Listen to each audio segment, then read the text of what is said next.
So our last speaker this evening is Lucy Stewart, and she's a researcher and service designer at Snook, which is a design studio built to make the world more human. She's currently building a design and climate community, which consists of agencies, freelancers, in-house designers, and tonight she's sharing with us what they're up to and also how you can get involved. Thanks.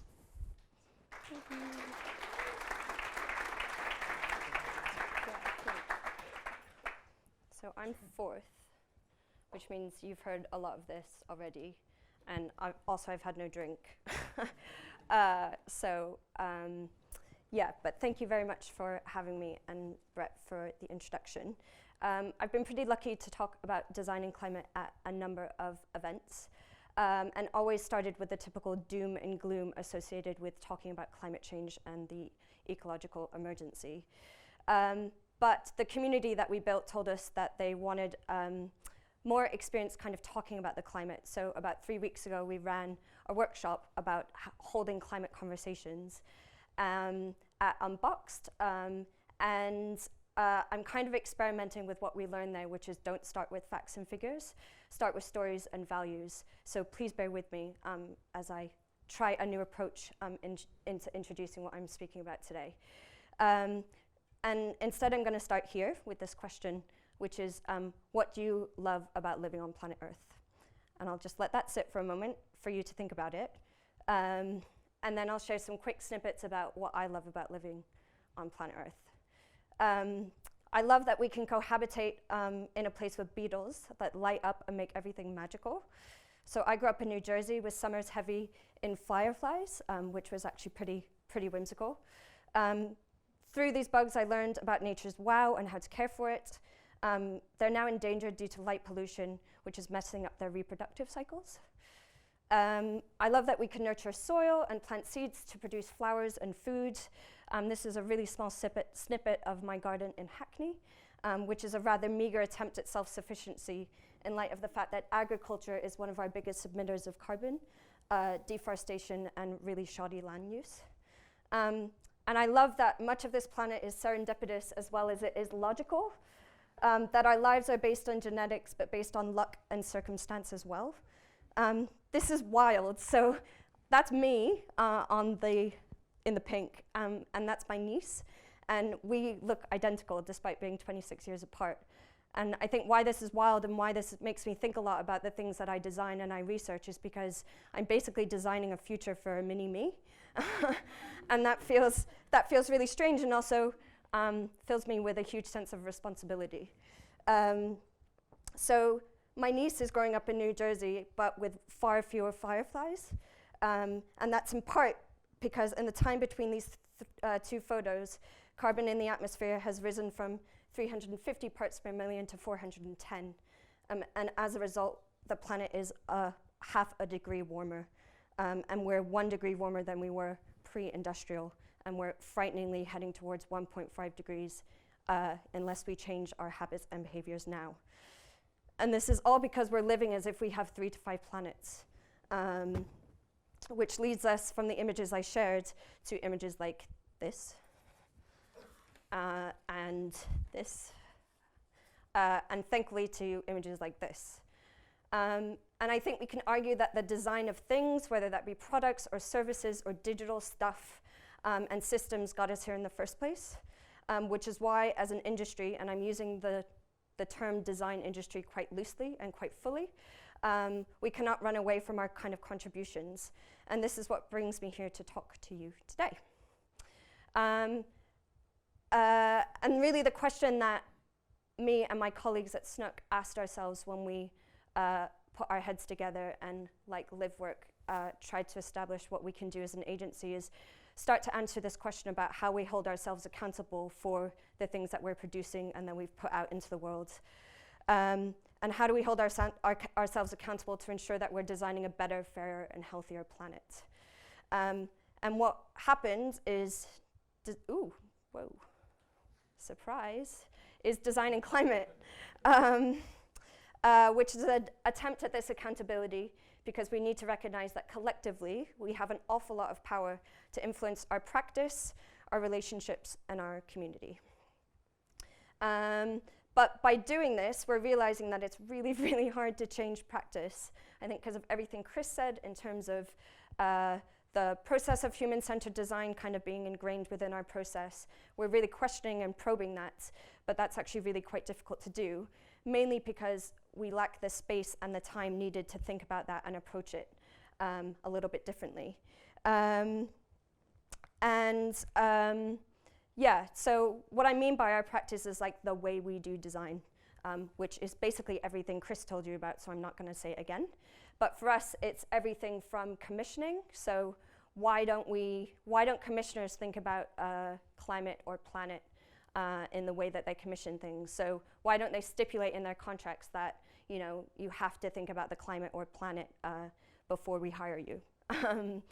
And for us, within designing climate, this is really about keeping it practical. And what I mean by that is there are a number of groups out there, and all praise to them, talking about climate and the practice of design. But to me, it felt kind of talky, and hopefully designing climate is a little bit more dewy. And I'll take you through some stuff that we've been doing to try to interrogate our processes and find ways to weave the planet and environment into everything that we quote unquote design. And we're recognizing that through the workshops that we're delivering, this creates the necessary space needed to experiment, because no one feels confident bringing this work into their practice, because we're not getting commissioned to do it. Nobody's asking us to to think about this when they're commissioning us, even within SNOOC, which is a social innovation agency. And that's a problem, because really this affects everything. So this was a fascinating article in The Guardian last year of the fact that the NHS produces 5.4% of the UK's greenhouse gases, which is wild. And I've met people from the blood transfusion centre within the NHS, and he is dumbfounded because he doesn't know what to do about the waste that they have to produce and have to dispose of in the right way. And I think for us, and certainly for me as a service designer, if you look at this, you think, oh my God, there's an awful lot that we have to do and we have to look at, because this covers everything. And there's a real risk that if we get it wrong, we'll perpetuate the inequality that's ravaging the planet already. So low-income communities have far too long borne the brunt of the climate crisis. We see this in London with air pollution. This is a study done in LA about shade, which is why policy interventions like the Green New Deal are so vital and something us tech and designer folks should be far more engaged in as industries across the board. Is anyone familiar with the Green New Deal? Great. And really this is to ensure that everything that we're designing is crafting a just transition to not leave anyone behind. And this is particularly relevant if we're speaking about people with mobility issues or, gosh, cognitive differences. Oftentimes they're not even featured when we talk about designing for the planet. And I guess our relationships. So how many of you in this room have rubbed elbows with managers, heads of, CEOs, or people of influence? The relationships we create through our practice are instances to bring climate to the forefront of discussion.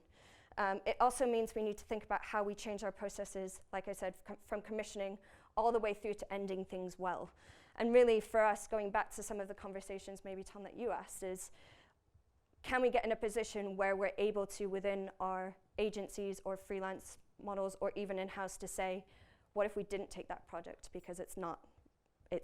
It's not good for the planet and it's not good for our profession. And I think that's part of the confidence that we want to build up within designing climate for the industry to be able to do. And finally, this wouldn't make 1 ounce of a difference if SNOOC was doing it alone. Which is why so much of what we're trying to do is work with our competitors and critical friends to do this together. So there's Jerome from IBM, and I've got Joseph from FutureGov in the audience tonight, but also are welcoming others to kind of come and play with us, because there's literally enough room for everybody. And I think this is one of the biggest things that I've learned, is that if somebody wins a contract that feels climate-based or environment-based, great, at least somebody's working on it. Because there really is enough for all of us to do. So what have we actually been up to? I guess it's important for me to note that this is a side hustle. And I'm lucky that SNOOC give me and my colleagues Ness and Zoe, who I started with, half a day a week to work on climate stuff. And I'm hoping that other organizations will follow suit, because I think until that happens, we'll still be stuck in this period of not really knowing what to do and to be able to kind of test and experiment. And this has enabled Snook, yes, to broaden our own expertise in this area and start to build our own kind of portfolio and projects. And my colleague Ness is taking the sustainable service standard that we're designing and prototyping to another conference tomorrow, just as an example of that. But I hope Snook's lead means that other agencies and organizations will think about giving their staff the freedom to experiment and look at this as well. And I guess the first thing we did was, I'm not very good at this, acknowledge that there are many, many that have come before us. I mean, I think, Chris, you've been around playing in this space. And in fact, in one of our workshops that we ran at LiveWork, the first thing we did was almost crowdsource all of the tools and methodologies that designers have been producing for years to try and incorporate the climate and the environment and the planet into their processes. And what's kind of mind-boggling is that there's so much that already exists, but nobody's using it because the issue of the time and space that I talked about earlier in order to deploy them. So again, what we're hoping with Designing Climate is to provide, through the workshops that we're running, the space to do that. And principally for people to take stuff away, try and apply it in the way that they can, and importantly, bring it back. So we're learning from each other, and you might be able to take a risk one day when I'm not able to, but at least I can learn from what you're trying. Ben at LiveWork has been thinking about this for years, as have others across the world. There's also indigenous wisdom that we haven't even started to touch and learn from. But like I said, we're still struggling to incorporate this. And I think that goes for many designers that I'm kind of working with across the board. Hence why the face-to-face meetings that we're planning and the workshops that we're running have been so integral to this community that we're building. And in these workshops, what we're aiming to do is really adapt our practice to incorporate the environment in the now and in the long term. So Chris, that toolkit that you're kind of talking about, I hope we're actually starting to prototype here. And it would be great if you've got, or anybody in this room is welcome to contribute to that, because like I keep saying, it's pretty massive. We're also working in the open to kind of create provenance for what we're learning and experimenting with. This is a blog I wrote after the Climate Conversations workshop that I spoke about when I began. And the idea is to just put this stuff in the open and let people use it and experiment with it and provide the space for people to report back on what they're doing. And this is a big one. This was the one that really surprised me, that kind of came out of building this community, was that people just simply don't have the confidence to talk about climate and the ecological crisis in their practice. So they're like, yeah, it's all very fine for me to go and try and encourage a client, but I don't have the confidence to do that myself. So a lot of what the community now is trying to build that confidence together, come up with some simple questions that we can ask. Do we need enough data? Although now I would argue that kind of that data-driven approach isn't the right one, and to start actually with values. But we're kind of experimenting and testing with this as well. We're also co-designing ways to bring climate into our organization. So many of the organizations that have come and participated in Designing Climate, they don't have sustainability policies. They don't speak to their middle managers about this. And so what can we crowdsource and do together to make those conversations easier? So we're slowly starting to turn every organization into one that's climate focused. And we're also building stuff. Like this remote workshop guide to cut carbon, which recently has turned into a Save Us from Coronavirus guide, because more and more people are needing to do workshops remotely, which has been really interesting to see. And really what we're trying to do is work towards the radical, because unfortunately that's the time and place that we're in now. We actually don't really have much time to fiddle and play, although that's exactly what we're championing and doing within Designing Climate. Because of the point, going back to the conversations, is that is actually where us as a design industry are at. And I think we just have to come to terms with that, acknowledge it, and then work really hard together and to address that. If the climate crisis isn't coming up in your place of work, in conversations with clients and in the roadmaps you're building, then what are you talking about? All of these resources, our learnings and workshops can be found on our new website. Now when I'm looking at this and looking at stuff, I'm thinking of Tom's and thinking we've got a little bit of work to do with our color scheme and things like that, but that will come. We're hoping to build this something into a little bit more robust as it gets populated, and hopefully host it on a sustainable server.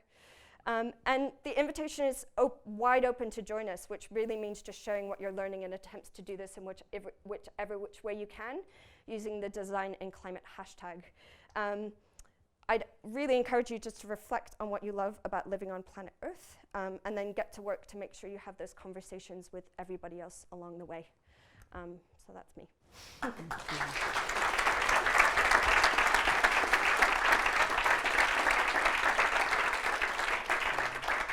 Thank you so much, Lucy. And so we really wanted to have Lucy this evening and kind of ending on that note because it is about working together. Do we have any questions for Lucy from the floor? Looking around, we're all stunned in silence. We're reflecting. The gentleman in the green here. Hello, thanks for that, Lucy, and a great initiative. If, as a designer, what would be, if you had a magic wand, the tool that you would wish to make it easier to design more sustainably? Ooh. So that might be access to information or a particular kind of program. What would be the tool that you would dream of? At the moment, I'm not sure it's a tool. It's more what I'm craving is case studies of which somebody has applied some tool or some thinking. I have not, out of all of the tools that we've crowdsourced through our research, I've not used one of them. And I'm speaking very honestly about that because, like I said, until we find the time to incorporate those tools into our practice in a way that doesn't feel risky to the projects that we've been commissioned on, then we're stuck. So what I'm really hoping that Design in Climate will do quite quickly, and pushing my own practice to maybe apply one of those tools, I don't know which one, there's so many, is then to have a case study to say, so-and-so did this, so let's do it ourselves, and then we get into that habit, which is very much what we're trying to do within the community, if that makes sense. I'm not sure it's all about tools. I think it's about those conversations as well. So being able to speak to a CEO and say, well, you know, what does this service that we're designing mean in 10 years when we've reached X planetary boundary, and you know, what does that actually mean? Should we be designing this at all? And I think maybe that is a tool. That question to me is probably one of my preferred tools to use. My ability to apply that at the moment is what I'm really scratching my head about and trying to circumnavigate within this community, if that makes sense. But have a look at go to our website and look at the Trello board, and you will find loads of tools. And I think the point that I'm trying to get at is that nobody's using them. And if they are, they're not necessarily sharing how, and then that doesn't make it necessarily better for the rest of us. Not a great answer, but felt like I skirted that one. Amazing. Any other questions? Yeah, from Chris. We'll just get a mic round to the front. Yeah. For the mic. Hey, Lucy. Hi. Great presentation. Thank you. Is there anyone, kind of as you're in your network or as you're looking around at other design teams or design agencies, anyone you think does this well? So did you look at anybody and go, whoa, they're on the right track? I think there are snippets of agencies doing really good projects. I think Standby is doing some really interesting work. There's an organization whose name I'm forgetting in Barcelona, but I'm happy to send it to you. They're doing some really interesting work. And it's like more individuals than I would say organizations. And I think what's interesting, I don't think we've necessarily sold in the way that you talked about design, which I really appreciate you saying. I don't think we've sold the facilitation aspect of our work very well to the world, which makes people think that we just make stuff. But actually, more principally, I think our role is that bringing everybody together to make stuff better in the right context in which we're doing it. And I think as an industry, we've missold ourselves a little bit there. Which has potentially put us in a place where people don't look to us when it's like, oh, there's a sustainability or a climate catastrophe. And I think part of this is trying to level up the design industry to say, like, actually we have a lot to offer here, and I don't think we're necessarily being acknowledged that way. But there's some very, very interesting projects. I mean, LiveWorks done some interesting stuff. Like, I've worked with fishermen, and we've done community berry growing schemes in Dundee. Like, there are these interesting pockets, but I'm hoping, again, Design and Climate can weave those together into a more coherent narrative to say, this is the role of design in shaping a sustainable future, because I'm just not sure that we're good enough yet as an industry. Blurry. That's okay. It's good being critical.